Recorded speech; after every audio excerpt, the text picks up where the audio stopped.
Hello everyone and welcome back to the Reptile-verse. My name is Grant Young and today it's a cleaning day for me, cleaning and feeding day, so I figured I might as well do a reptile room tour while I'm at it. So, without any further ado, no fancy intros today. Let's jump right into the video. You can't stop me now. Can't stop me now. My feet have come too far for you to tie them to the ground. This, you can see him back there, is my yellow Anaconda's paludarium. Got the waterfall going. Have some nice live plants in the water.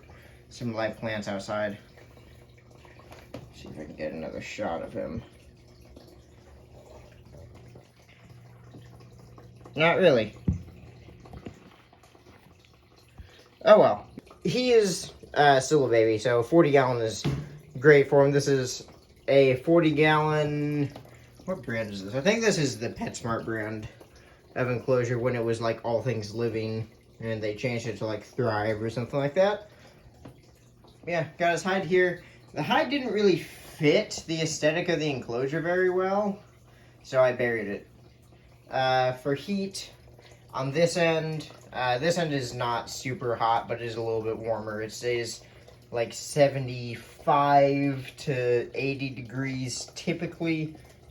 Usually it's around the 75 to 76 degree temperature. And that's just a 25 watt Zoom Med basking bulb. And I have a grow light over here for the plants, which are actually doing pretty good. I pulled him out of here because he stopped eating for me for a few months, and I thought that maybe it was the enclosure, but he didn't eat in any other enclosure, even his old quarantine bin where he was eating fine. But I finally got him eating regularly again, so I moved him back in here. He ate yesterday, which is another reason I'm not pulling him out.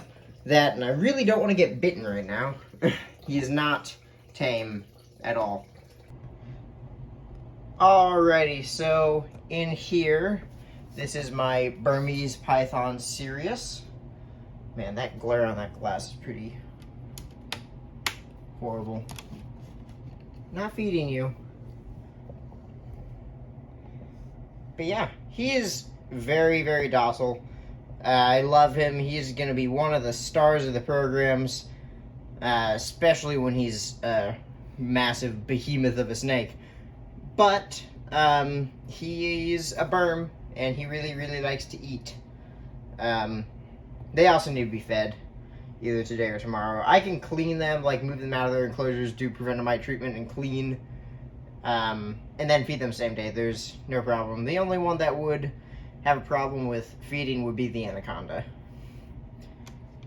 But yeah, so that is Sirius. Now moving down one enclosure. This is an enclosure that oh man, that quality really went down. There we go. This is an enclosure that I custom built with my dad. This is a 4 foot by 2 foot by 2 foot melamine enclosure. Not great. It was my first attempt at building an enclosure. Like, the track is hanging off. Tried to fix it with Gorilla Glue and it did not work.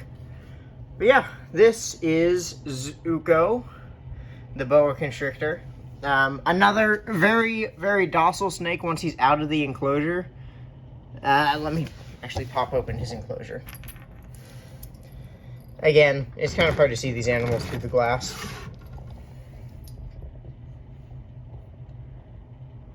But yeah, so he is a common boa, Colombian boa constrictor. He is turning because he thinks he's getting fed.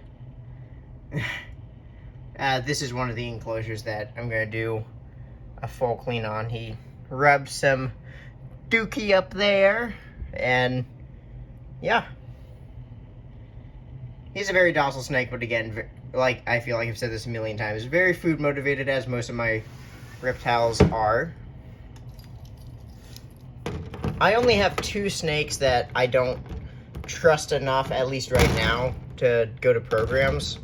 That would be the Anaconda, of course, because he's a very nippy snake. And I also wouldn't really trust another snake that we'll see in a minute. Alright, so down here in her warm end hide, this is Dark Eyes. Got this awesome custom nameplate for her. Absolutely love it.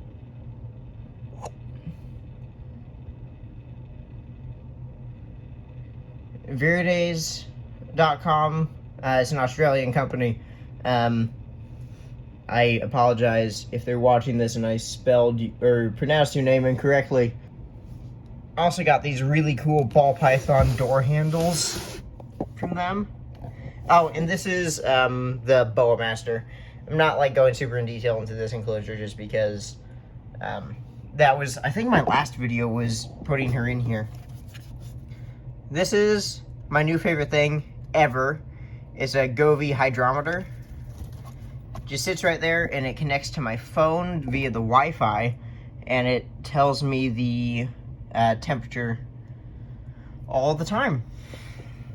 From where, so if I'm at work and I see that it drops below what I want, I can just like text my dad or my sister and be like, hey, can you just walk downstairs and just spray some water in this enclosure? Haven't had to do that though yet with this enclosure because it holds humidity very, very well.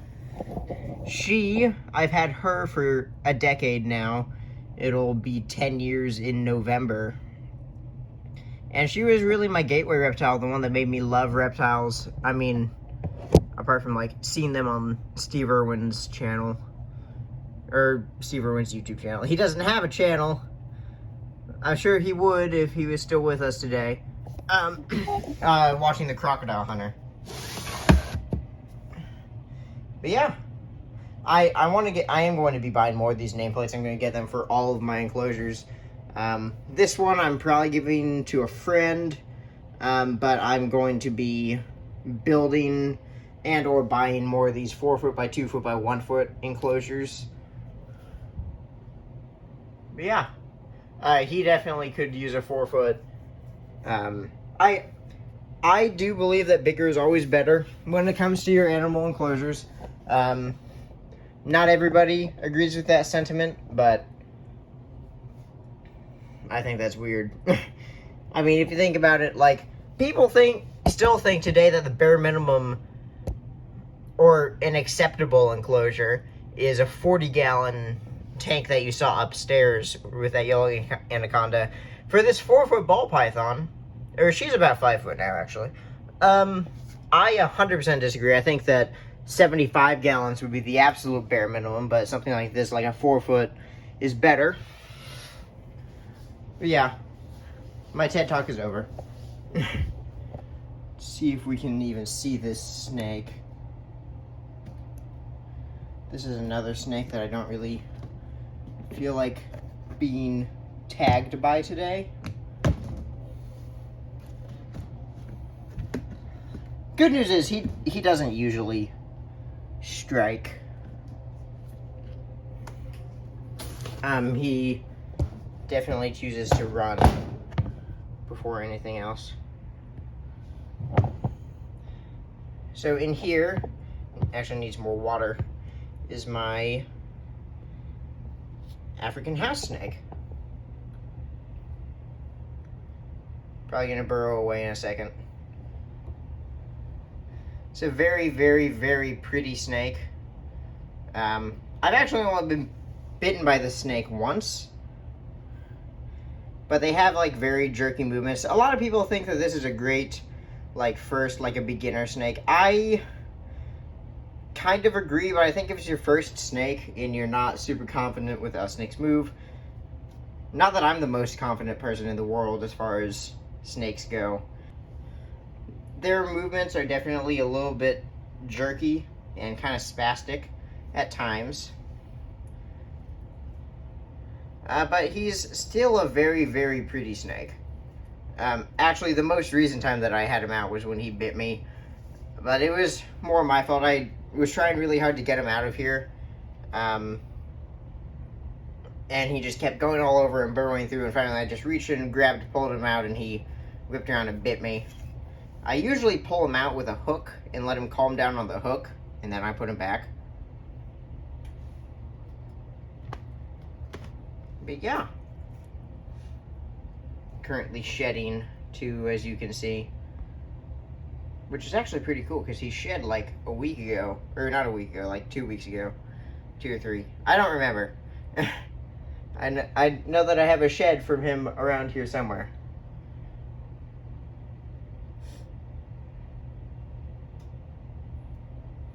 Alright, gonna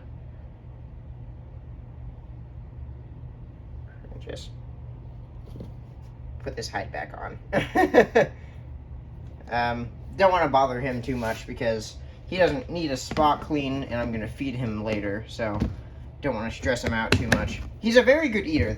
House snakes are very good feeders as long as you have proper care. These come from a very, very dry part of the world, like you'll be able to find them like places like Mongolia. I'll put like the specific study that led me to finding these snakes. I'll put that in the description. But I have one more reptile, and real quick, I am going to touch on my house snake, flying gecko, fly girl. She did sadly pass away. This was her enclosure. I'm going to be preserving her in the next few days. She passed away about a month ago. Talked to my vet. My vet didn't really think that I needed to bring her in for an autopsy or anything like that, as long as I didn't like use this enclosure for anything else, which especially right now I'm not going to. I don't really want any more like arboreal geckos. I might use this in the future, but I'd have to really steam clean the heck out of it. I'm gonna let it sit for a few months before I even attempt that. But yeah, it's sad. She was wild caught, and she never really thrived. She did start eating for me regularly, and then she stopped, and I came down here like 2 days later after she stopped eating, and she was dead. She was fully grown, so that could be part of it too. She wasn't young by any means. And a lot of times wild-caught animals, they just don't do great. Hi, bud. Working on target training him. I just started target training for food. This is my tegu.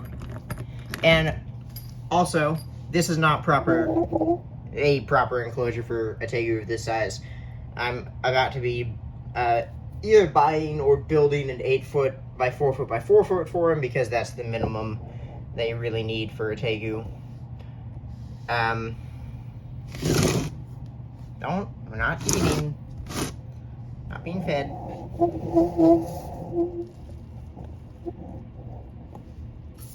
Gonna move the feeding tongs because he does know I feed him with those tongs. He is probably my favorite animal.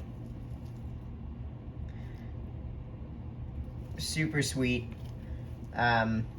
He's out also currently shedding, so when I clean his enclosure, I'm doing a full cleaning today because you can see there's shed all over the place, broken eggshells from feeding him yesterday. I'm gonna fully clean this out. I'm gonna vacuum out the track. Tegus are a mess. But also, I'm pretty excited about this. Oh, we focus? There we go. I should be started. Don't eat your broken shell. Okay, I'm gonna probably have to take that from him in a sec. Hey, bud, can't eat that. I mean, you can, but calcium probably wouldn't be terrible for you. He's just covered in dirt now. But I'm going to be building him a big enclosure outside. He won't go into it this year. I'm probably going to start the building, like the digging and building, in February and March, and next summer he'll go into that enclosure. Where I live, the humidity here averages during the summer between 60 and 85-ish%, which is almost perfect for a tegu.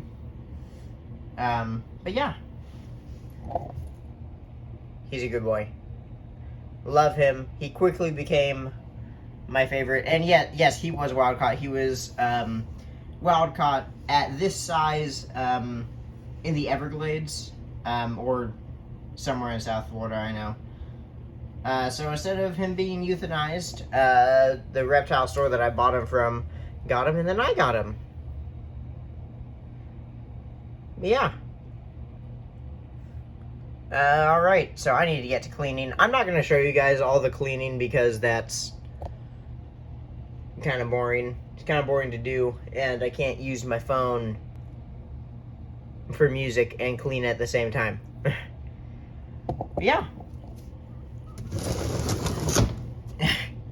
See that? He thinks he's getting fed. Yeah.